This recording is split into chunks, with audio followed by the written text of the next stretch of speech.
Yo, what's going on, y'all? So I'm doing a little segment here, Black and Missing, what I bringing up, and I'm gonna give it to y'all a little bit of why I get into to doing this. All right. So this is why I do Black and Missing because thousands of people are reported missing every day in the USA. And while every case is not getting widespread media attention on the coverage of white victims versus the minority victims, it's far from proportionate. So we take a look at this infographic and then I'll get to explaining and why I chose to do this. So black and missing in America. So these are the statistics for 2023. So I update it every year. 563,389 people reported missing in 2023. 50%, 57% of those people were white, 40% are minority, 3% were just unknown. Okay. 40% of the missing persons and persons of color, yet African Americans make up only 13% of the population. Like I said, thousands of people are reported missing every year in the US. And that's why the disparity in media coverage and why I'm trying to do my little part here, y'all, on Track and Chubby Sports is because runaways, a lot of minority children are initially classified as runaways and as a result do not receive the Amber Alert. Criminals, missing minority adults are labeled as and associated with criminal involvement, gangs, and drugs. Desensitized. It is believed that missing minorities live in impoverished conditions and the crime is a regular part of their lives. Therefore, there's a disparity in the media and why they won't cover some of these children. So I take it upon myself to try to do my part. Now, the first young man we seen missing, as y'all seen on another video, Jacoby Matias from Silver Spring, Maryland. He's been missing since August 24th of 2024. He's 16 years old from Silver Spring, Maryland.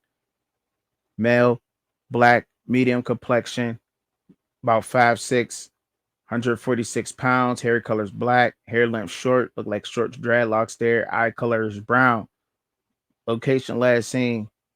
Trebekely was last seen on Saturday, August 24th of 2024, approximately at 3 p.m. in the 2000 block of Treetop Lane in Silver Spring, Maryland.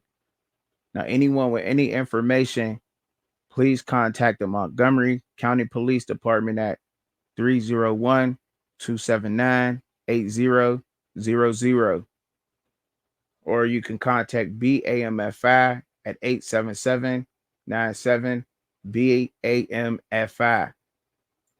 The next one we have up here is this young woman here as on the screen right now, Madeline Does, missing from Houston, Texas. Her missing date was August 25th, 2024. She's 16 years old from Houston, Texas. Female, black, light complected. She stands 5'2", 115 pounds. Hair color is black, long. Her eye color is brown. Location last seen. Madeline was last seen on August 25th in the 7700 block of Heroin Lanes Drive at 5:55 p.m. Circumstances of disappearance. Her family says Madeline had been reprimanded by her father.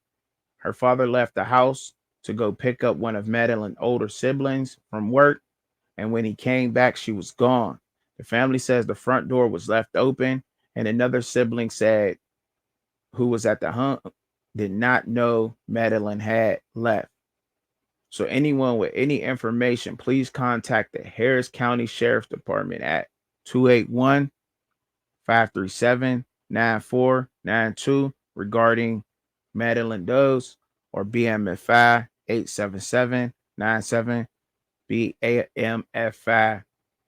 Now, every week I will have to put two different individuals all week long. Will follow up until somebody tells me that they were found, however that goes. But we want to make sure that no matter your religion, creed, color, please put this family and these children in your prayers.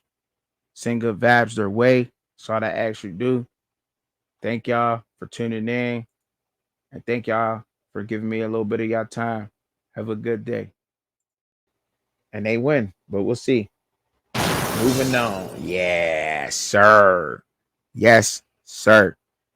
Let's talk this game. See, and I want to talk this game because, and then we'll talk about, after we're done with this game, we'll jump into, the teams that we're covering, and we'll give a little bit more insight on other teams.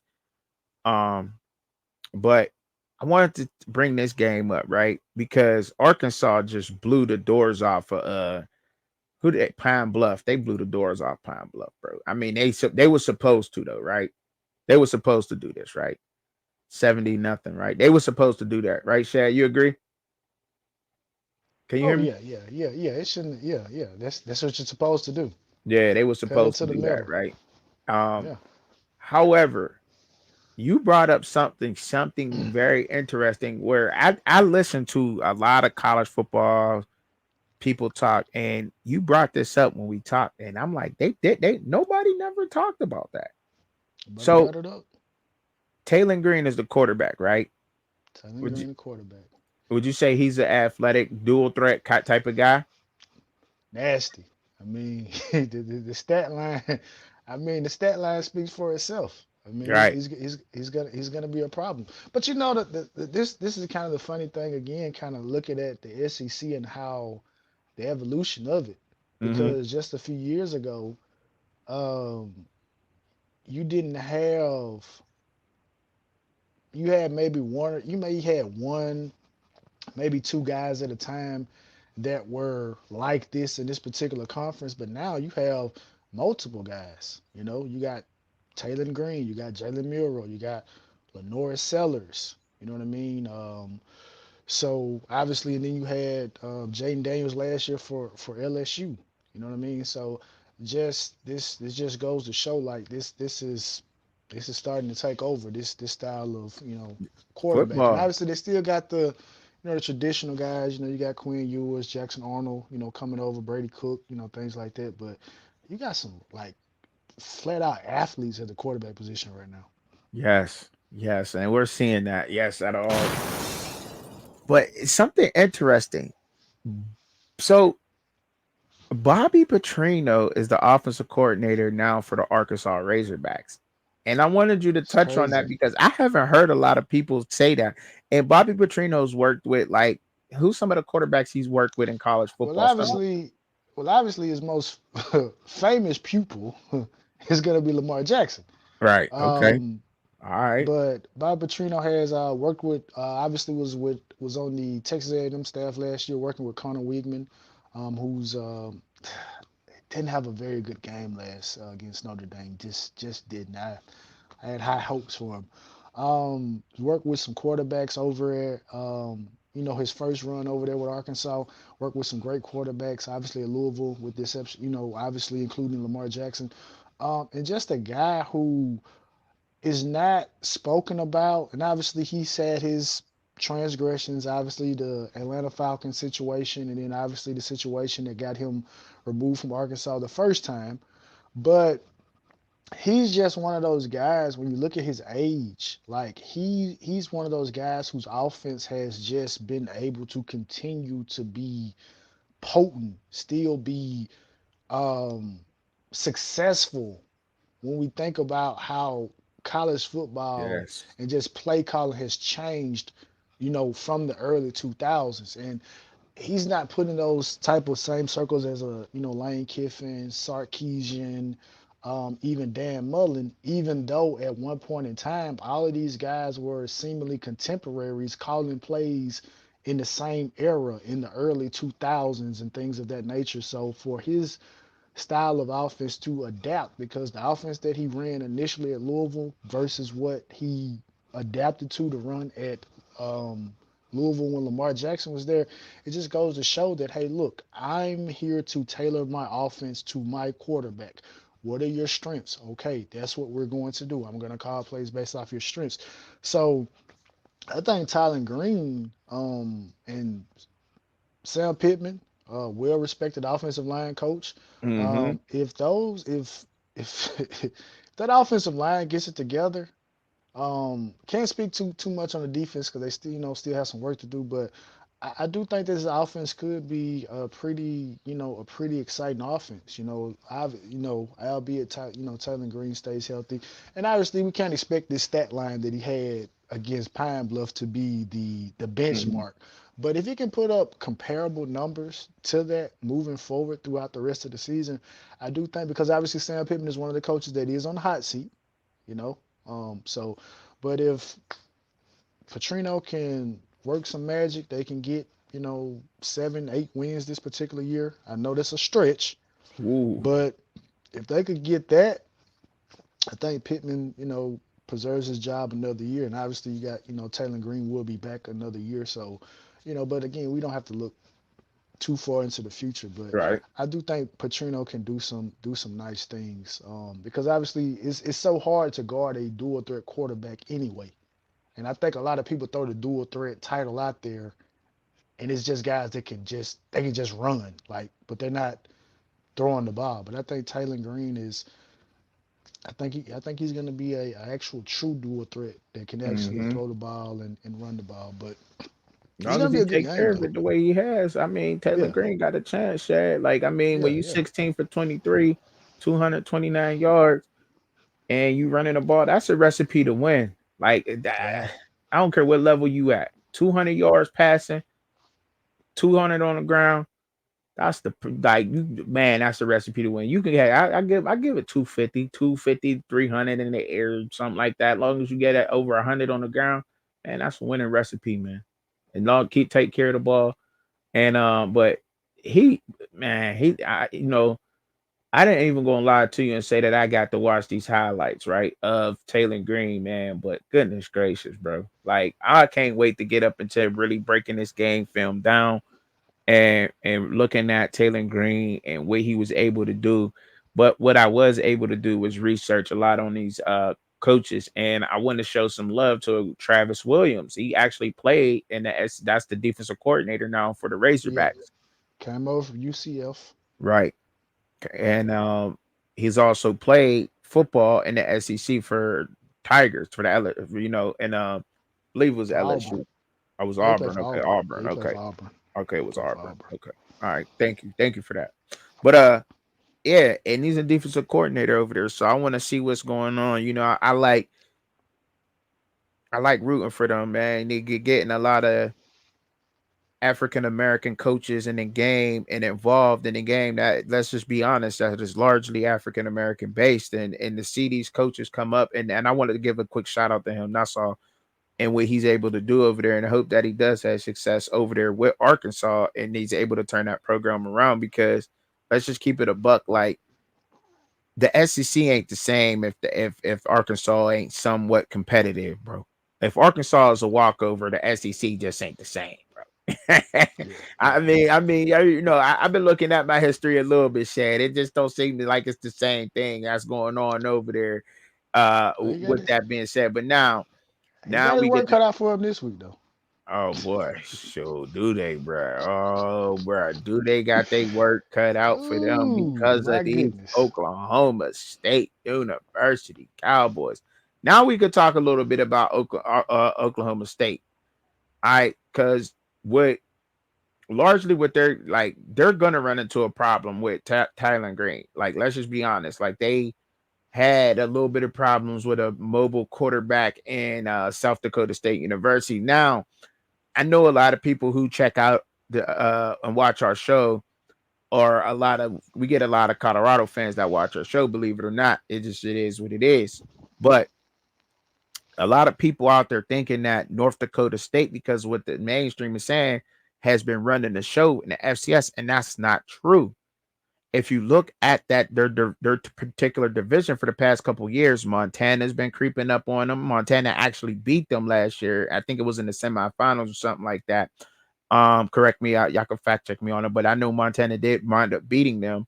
South Dakota State University has been the school for the past 3 years that has been actually dominating that particular division, right?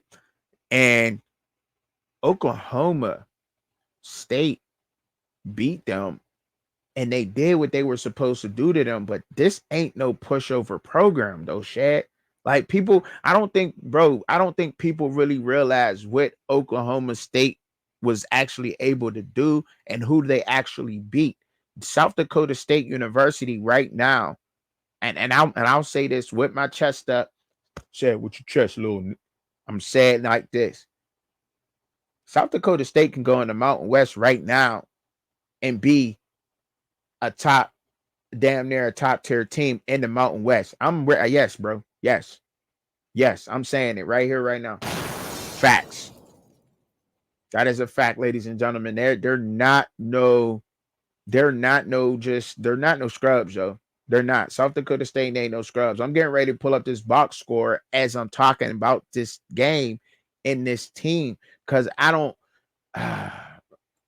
think y'all don't think y'all really know that, right? Because you will sit here and say, "Oh well, they only played South Dakota State University." Yes, but they showed everything they needed to show in that game in order to win that game. Now I got the tab pulled up for the box score. Now like I said, this Mark Gronkowski, look at him. He was 20 for 37, 264 yards. He threw a pick. He had two touchdowns. If I'm not mistaken, I want to see. He also was able to run the ball. And that's what you see here. He had 10 carries for 17 yards. And that seemed like something that Oklahoma State was struggling with a little bit, even though their linebackers is like that. And their linebacker was able to pick up on that. That's why I said if Arkansas was watching this game and they're breaking down this film, they're gonna unleash Tyler Green and let him do a lot more because Gronkowski was able to get him a little bit of problems in watching this game. And I seen this game and I watched it through all the way through. I watched it. Ollie Gordon is a grown ass man out there. He's just a grown ass man. He's different. Um, there ain't not. I don't think there's no way to stop him. Particularly 27 carries, 104 yards. You're like, oh, it's only 104 yards. If he really like that, he had two touchdowns, and that's against a very good South Dakota State University team. We got to stop looking at this particular FCS program like it's an FCS program, and let's just put them in the Mountain West. They beat a good ass football team by 24 points. And what they able to do, Mike Gundy putting it together over there was crazy. And not to take nothing away from what Mike Gundy was doing, but uh dang man, the defensive coach over there. Sometimes I go blank. Coordinator with the line. He worked with the linebackers, Joe Blob, I believe. Joe Blob, um, Clements or something like that. Joe Clements work with the linebackers, and he's like a defensive coordinator over there at Oklahoma State University.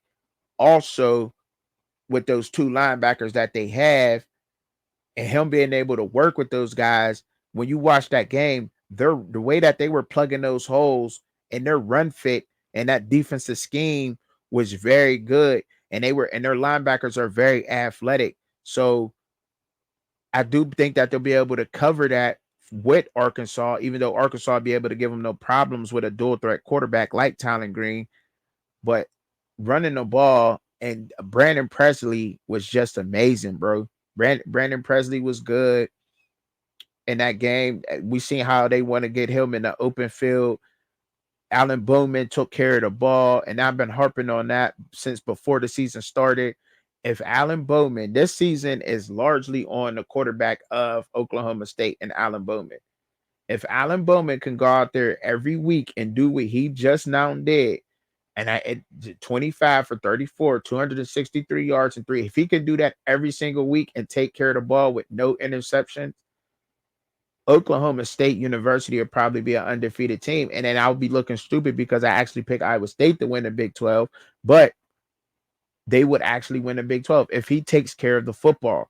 That's the only thing with this football team that can possibly hurt this team is their quarterback. Other than that, they're all around good. And boy, oh boy, I can't wait to see what Ollie Gordon about to do this week, man, because he may be even going for the Heisman. I don't know. Quarterbacks normally win it, but I think he may be in the candidates. What's up? What you thinking about Oklahoma State? What you think are some of their keys to win this game, bro? Because I just went on rambling. You just let me just ramble just now, bro. No, no, no. You like I said, you're more up on the Big 12 than I am. I can admit that. So like I said, I've learned so much about the Big 12 simply by listening to you. I know you've harped on Alan Bowman even before the season started. So I agree with you wholeheartedly because it makes it harder for Ollie Gordon to do what he does if you have a quarterback that is not able to at least put a fear in the defense that, hey, look, I can throw the football, right? And so, like you said, you talked about Brandon Presley having a good game. So again, that takes some of the load, a lot of the load off of Ollie Gordon. Ollie Gordon, I believe, even caught a touchdown last week. So, he had a he had a hat trick, as they say. So, Mm-hmm. um, so that yeah, so that they're that's what they're gonna do. Coach Williams, he has his work cut out for him because the thing about Ollie Gordon, he's big, he's fast, he's strong.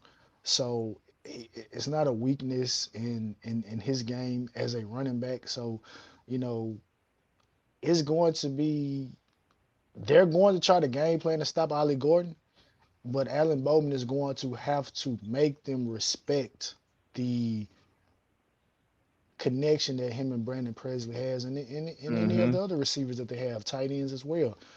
Because we can't have a situation because I know last year I believe I don't know if it was the UCF game or Marshall or someone they played last year. It was raining like crazy, but Oklahoma State literally got blue slam out that particular game, and they bottled up Ollie Gordon, and Alan Bowman just Didn't answer the couldn't call.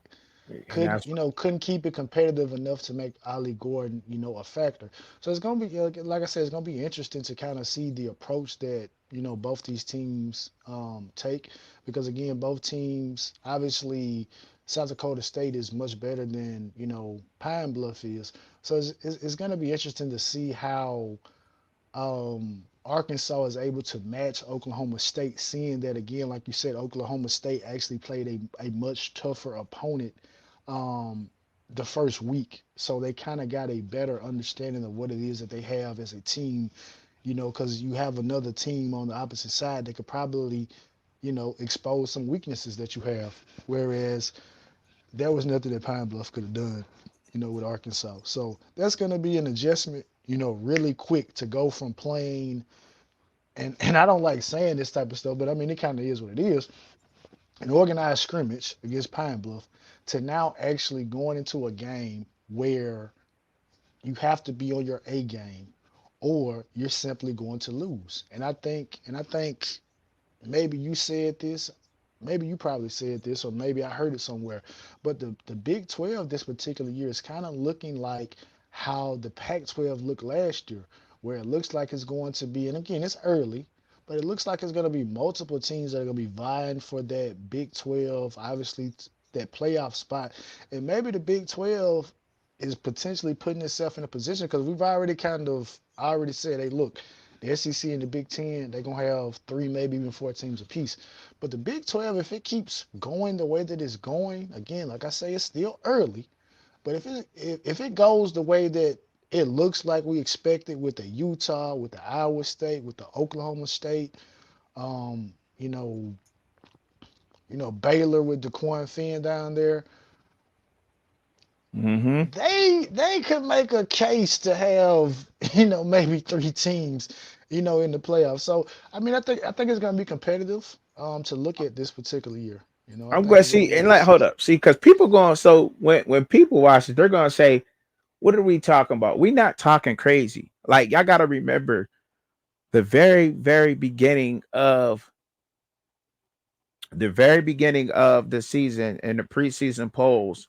The Big 12 had what was it, 4 or 5 teams in the top 25 preseason rankings, Yeah, it was something like that. Yeah, right? yeah, yeah. So what he's saying is not far fetched, especially if the Big 12 can win some of these out of conference games. Like if Iowa State is able to beat Iowa, they would now be, if I'm not mistaken, and correct me out here if I'm wrong. I think they'd be 1-1 with the against the Big Ten, right? Because Penn State was able to beat West Virginia. So if Iowa State beat it can Oh beat yeah, you're talking about Iowa, from a conference. Yeah, you're from a yeah, conference from a standpoint. Yeah, conference, yeah, yeah. yeah, So yeah, yeah, yeah. that And Iowa people State take that in game, consideration. Yeah, right? That Iowa State game is large, actually bigger than what a lot of people are looking at. And if you're looking at it from that perspective, where I just put that, that's important for Iowa State to get this win against Iowa to put the Big 12 back on notice and say that we're here to ball, even though West Virginia ran into a highly underrated, highly underrated Penn State football team. yeah. I cannot speak on how much underrated they are. Now, I will say that not every team is going to be able to do that against Penn State. But in this Oklahoma State University game in Arkansas, Alan Bowman is the key. We know they're going to get both good coaching from both sides, but Alan Bowman taking care of the ball, making good decisions, and not wanting to play hero ball is going to be key. It's going to be key because everything is going to be open. You gotta put seven, almost eight. You got to put eight in the box, right? For Ollie Gordon. You got to. I don't care how you dressing it up. You know what I'm saying? Even if you have your safety playing back and his first movement is to come up inside the box to look for the run first. Eight to nine guys is going to be looking for the run when playing Oklahoma State. And that's what Arkansas is going to, like you said, they're going to start look to do. So now you have Rashad Owens, Brandon Presley. They got Brandon Presley only had 35 yards, but that does not reflect the impact he had on opening up the field for the other receivers. You know what I'm saying?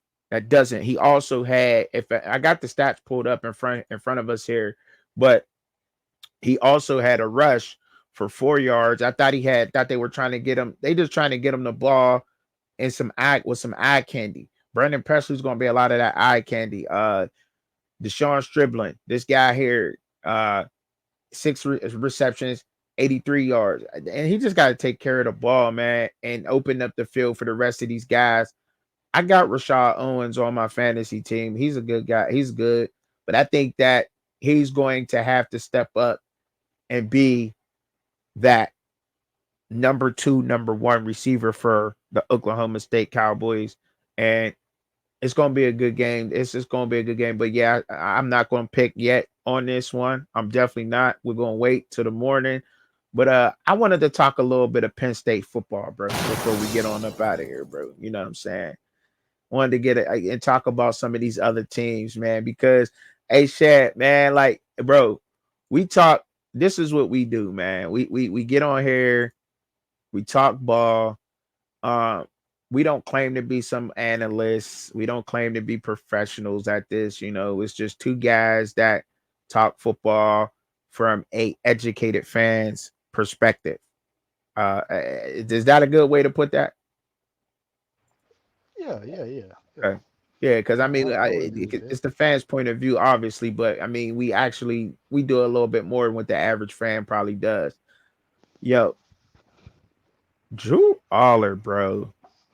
I don't care what nobody has to say, bro. The game rained out, whatever. He threw the ball 17 times and had three touchdowns and over 200 yards. Hold up, let me rewind that again. Rewind, kick ass. Drew Aller threw the ball 17 times, had three touchdowns and over 200 yards. Yes. And I had to slow that down, not to diss you, but just to let y'all know them naysayers out there on Drew Aller and what he's not able to do. West Virginia is that's no walkover game. It just ain't. It just ain't. It and don't get fooled people into thinking that West Virginia is going to play like how they did versus Penn State. Penn State ran into a buzzsaw of a game. Penn State has been, look, they've always been there. If we had this 12 playoff system, Penn State's in the playoffs every year for the past 5, 6 years. They're in there. They're in there. Penn State ain't going no, you know what I'm saying? And but they've always fell short. This year, I feel a different energy coming up out of Penn State this year. I honestly do. They always